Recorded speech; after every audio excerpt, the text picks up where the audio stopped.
Hey everybody, and welcome back to Creator Spotlight. Today we have Samuel, uh, or Anvil Prime, as you may know him. He's been a up-and-coming forager in Halo 5, and he's also got some MCC stuff too.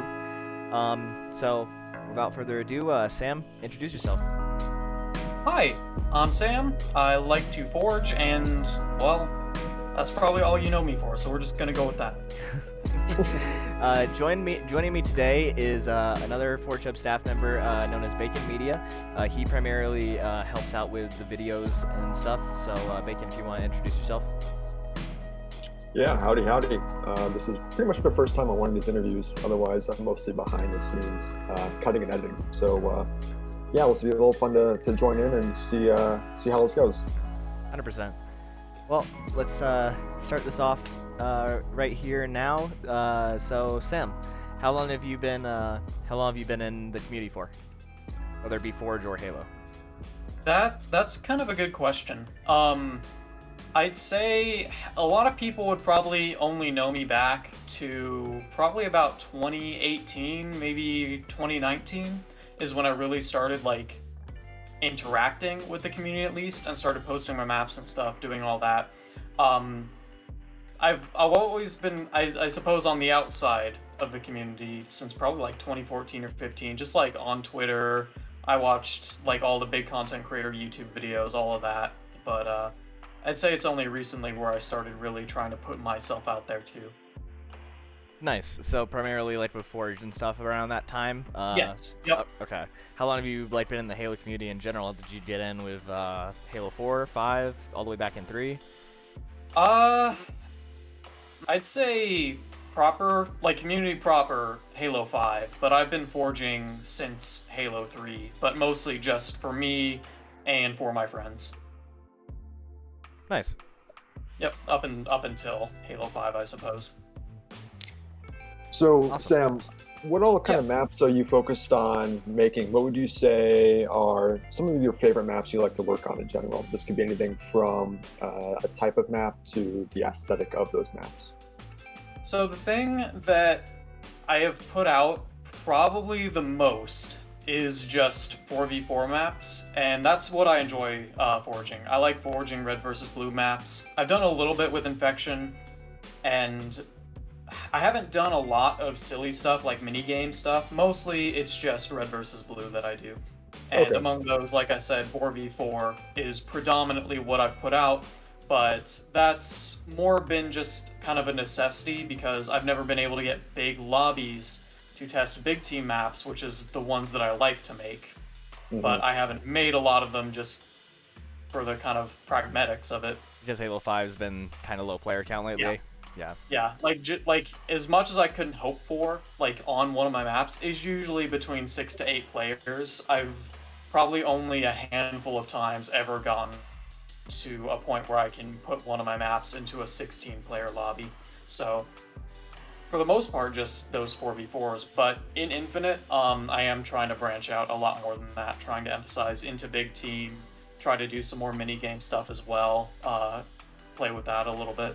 Nice. Speaking of Infinite, I've actually one of the ways that I actually came to know you was not only through you joining up on the custom game lobbies, but also I've seen like your posts on Twitter about like all your remakes that you've made from Infinite, both from then you remade Behemoth, and then you also remade one more, I think, right? No. Okay. Well, I did Behemoth twice, so that could be why. So I did Behemoth as I was able to figure it out based on the E3 footage that we got. And we got very little Behemoth footage during E3. I had 4 good angles to work with, and I just had to kind of get creative with the spots on the map that I couldn't see. But from my own estimation, I feel like I got it fairly close. The only things I really didn't get right was top mid, and bottom mid as well, and then the outskirts of the map. Well, it's pretty close overall. Yeah, I'm really happy with how it turned out. And then, of course, the second one was after the flights during August and September, so I just remade them from partial memory, but also about 200 screenshots that I took of the map that I was able to get that version of Behemoth put together. And just in time, too, because I finished it the weekend before the Infinite Beta kind of surprise released on us, so that was good timing. Nice. Wow. So that kind of brings up a very interesting question because, granted, Halo 5 has had a lot of classic playlists created by Forges released on matchmaking. And granted that what flights had existed or had not existed from Halo Infinite up to that point, for those classic playlists that have come to Halo 5, those previous games, we always had ways of measuring out those old maps and transferring those measurements to something Yep. workable in Halo 5. What was your major method, your primary method for gauging how to properly scale maps in Infinite that hadn't really even been released yet? Like going like from Infinite back to Halo 5. Yes. Well, so the big two things I used was one, the Warthog, because there was a Warthog on Behemoth the map, and I was actually able to use that as a measuring stick for some of the more specific, I guess, proportions that I wanted to get right. Right. So I don't know. I mean, like, you would probably have to do a lot more math to get this. I don't know if the Halo Infinite Warthog is exactly the same length as the Halo 5 Warthog, but I used them both as a measuring stick because I figured they'd be pretty close. I also went and timed the time it took for me to sprint across the map in Halo Infinite, like end to end, and then tried to get that as close as I could back in Halo 5. So those are the two things that were able to help me scale, at least the second one. The first one I did based on footage turned out to be a little bit bigger than the map actually was, but I'd say I got the remake, like the actual remake I did, fairly close, at least on the proportions of the building itself in the middle of the map. Nice, nice. What would you say your biggest challenge with that was? Would it be just like comparing and contrasting the speeds and everything, or would it be just like going off the footage you had, more or less? Like, what would you say the biggest challenge would be that you had? Probably the biggest challenge was actually the map geometry, and I made a couple of posts about this back when I was working on it, but just like that structure gave me a lot of like kind of head scratch moments, because a lot of those relationships I wasn't able to achieve with like the nice, easy kind of grid scales of Halo 5, where you have your 8, your 16, your 32 blocks. I really had to really figure out like what combination of those blocks could be used to make these certain relationships work, because I'm having a hard time kind of explaining this, but everything was connected as far as a relationship wise in multiple different ways. And I guess a good example of that I can use is the bridge that goes between the two sniper towers in the middle of the map. That bridge is connected on the top half. It is also connected through a tunnel that goes down to the center ring around the deadfall in the middle of the map. And that deadfall is also connected to proportionally, again, to the two sides of the buildings, which are in turn, once again, connected to that top half of the bridge. Yeah. And that area was challenging because if every one of those proportions wasn't correct, then one part would be way too long, way too short, wouldn't connect at all, overlap. I spent a lot of time redoing that whole area just to get it like as close as I could. Wow. Damn, sounds like quite the project then in that case. Yeah, it was probably one of the longest projects I've worked on as far as like raw hours like put into the map. I don't like time myself or anything, but I don't think I'd be overestimating too much to say that map took me over 24 hours of straight forging in order to like go like start to finish, whereas I'd say like usually a map will take me between 8 and 16 hours of like total work put into it. Yeah, it's very interesting to see kind of like these real rough spit and glue tactics being employed still, even in this day and age. So it's cool to see that is still something that's used, where you can still find some way of measuring, either with like you said, a Warthog. I know lots of people were reliant on 4x4, 8x8 crates back in the day. Yep. I remember Wyvern. I remember Wyvern scaling her sand trap map in 5 based off that. Yeah. So it'll be very interesting to see exactly, because there's a lot of math behind all of this as far as scaling goes. Like I know going from Halo 3 to Halo 5, there was, I believe, a multiple of like 10 as far as scaling goes in difference from one object to another. So what would be considered a 10 unit spread in Halo 3 would be considered 100 units matched in Halo 5. So it'll be very interesting to see what people find investigating scaling differences between Halo 5, Halo Infinite, and any other Halo that exists out there. Bacon, for any newer viewers that are watching right now or listening right now, could you explain just the concept of units just a little bit more so they can understand, just in case they don't know what it is? Yeah, I mean, I wouldn't necessarily say I'm the expert on it. My understanding is that these units are basically just world units that are basically used to either measure out 1 square meter. Usually that's sort of the average, or if not 1 square meter, then it is a unit of measurement that can be very proprietary. But the unit of measurement can usually be discovered by a number of different methods. One of the most common methods are using game type zones. So whenever you're forging a map and say you want to place down a zone that can be for capturing, say in King of the Hill or any other objective-based map, those zones can be measured in world units native to the game that you are currently working in.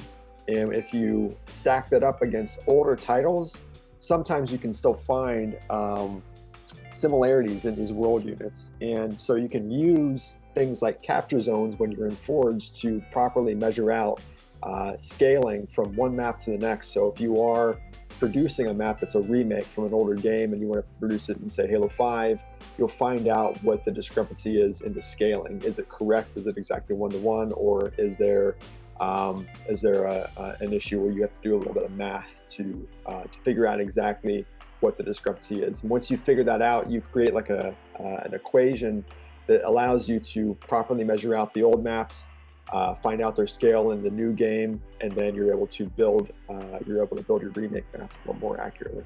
Gotcha. Awesome. Sam, when it comes to map remakes, are you planning on remaking any maps when Infinite Forge comes around, or are you just going to be going straight off your own maps, or what are you planning on doing on your first maps? I do plan on doing a lot of remakes, but I'm trying to temper myself, at least for the first dozen or so. That way I'm not doing just remakes, or I'm not like doing enough of my own original maps, that kind of thing.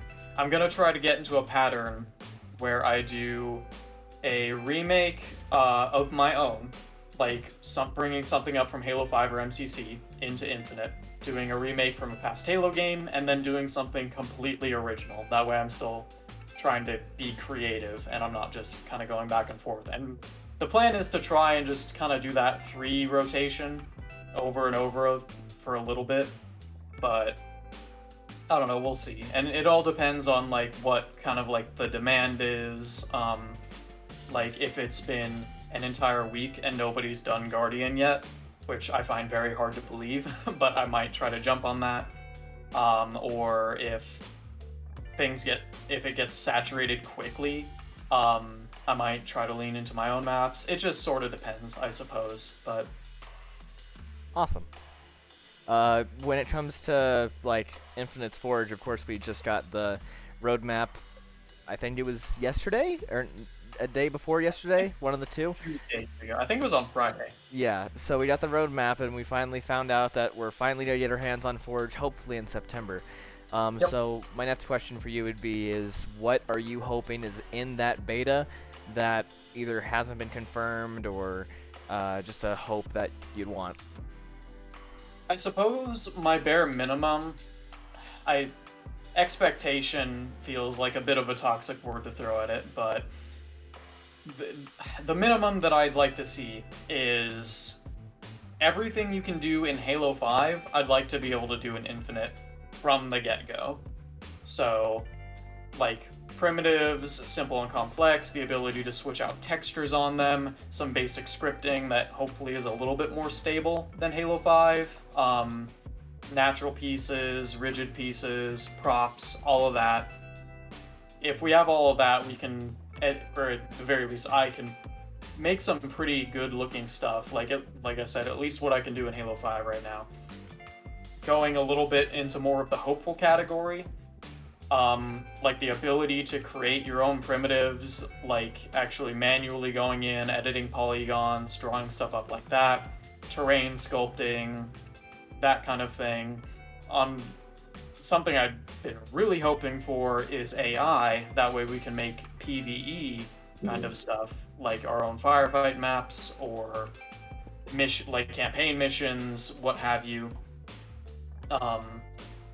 But yeah, I'd say that's what I would have on at least my realistic, I guess, hoping list right now, or a wish list.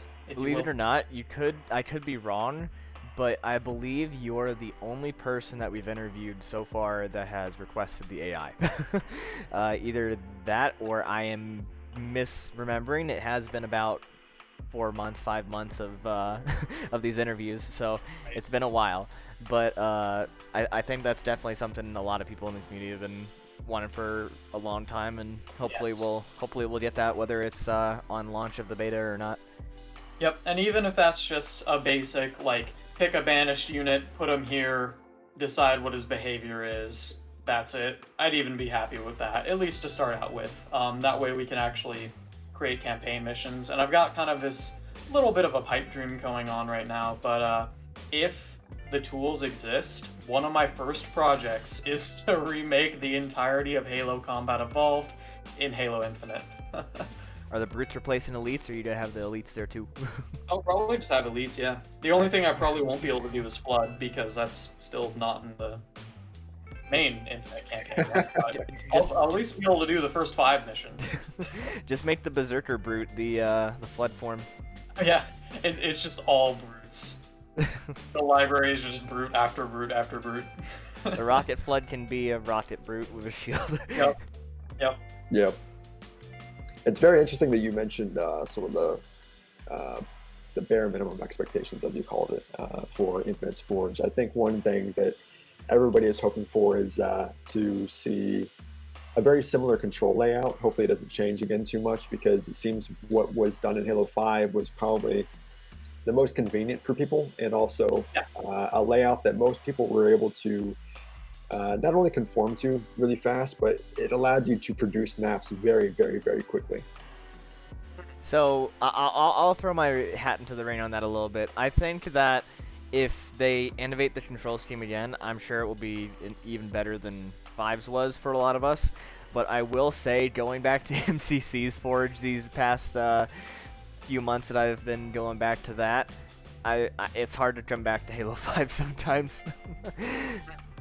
Yeah, I find it especially difficult myself, because I mostly do Halo 5. It's very hard for me to occasionally go back to MCC, and even I built a Splitgate map when that creator first came out, and I want to do some more here in the coming months. Splitgate's creator is insanely similar control-wise to OG Forge. Yeah. I mean, it's so clear that they wanted to make Halo Reach Forge, and they did it. Good for them. So, like, even that, like, as a foundation is a really powerful tool for them, but it is complex trying to go between these schemes every now and again. I sometimes even find myself getting tripped up if I go onto, like, Minecraft Creative or something, where I'm trying to use the Halo 5 controls as well. You know what? My request, actually, for Infinite Forge is, since we can customize our own control schemes, as soon as you boot up Forge, I would like it to make you map your controls. So you can map it back to OG Halo 3 Reach if you want, or you can have like the new style, or you can have a preset that they have. I think that could be really cool. That would be nice. But I don't know. Personally, I'm kind of on the train where I don't actually think Halo 5 controls are even all that complicated. I think the menus are bad, but as far as like controlling your environment that you're creating, I think it's actually incredibly intuitive. And this might be a little bit of a hot take, but whenever I see people complaining that Halo 5 is too complicated, that just tells me immediately it's like, oh, you didn't take the time to learn the controls. It's very interesting that you mentioned the menus are a little bit kind of messed up. I would agree with that, and you have to think about how best to organize all the assets for Forge because that list of assets you can use in Forge just keeps growing for each game. A search function for console players would be nice. Yeah, a search function would be really great. What would be some things that you would recommend for new forgers starting? Like, what would be some advice that you would give to them?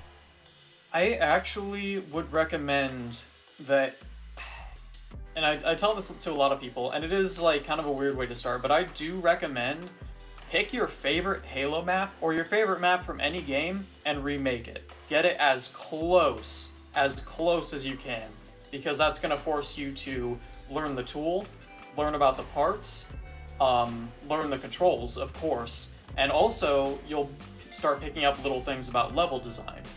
That one's not going to come off your first map, but the more and more of these you make, you're going to start noticing some patterns, like how to form a lane structure, how to balance a map, how do I account for weapons and stuff, like how do I do spawn points, like where are the spawn points on, like, Guardian, per se. I actually learned how to do a lot of that because in Halo 3, I started out just doing variations on Valhalla. That me and my brother we both started a base, and we'd have basically unlimited weapons and power vehicles to go at each other. But I had to figure out, like, okay, how do I place a flag point? Where do I put spawns? How did Bungie do their spawns? Can I replicate that? I was able to learn a lot of that in Halo 3, moving a little more into Halo Reach as well. I tried to remake a Guardian in Halo Reach. It is not good, and I doubt it exists anymore. But I learned a lot from it, and I did a lot of these different remakes from Halo, different games, and over time I was able to build this sort of literacy with how do you construct an environment, how do you balance a level, all these things, and I started learning a lot more on that when I started doing my own stuff. But just getting that foundation, I at least like to attribute to, like, a lot of the stuff that I just observed while trying to do remakes or maps inspired heavily by other things. Definitely. So, out of any map that you've ever played in Halo, whether it be community created or developer created map, what would you say is one of your most favorite maps? My favorite map in Halo overall, and it's the first one I plan on remaking in Infinite as well, is actually Highlands from Halo Reach. And I know that's not a popular one, but for me, Highlands is the perfect size. It has the perfect team balance while not being symmetrical. It's not overtly, like, sterile like you see some of these maps being, where it's so balanced that it's not very fun. Like, it's still got enough of that chaotic energy to it, kind of like where you've got that, like, landing pad up below the waterfall, which is an absolute power position, and it's so hard to even remove, like, 2 enemy team members that are just sitting up there. Getting them out of there is a colossal undertaking.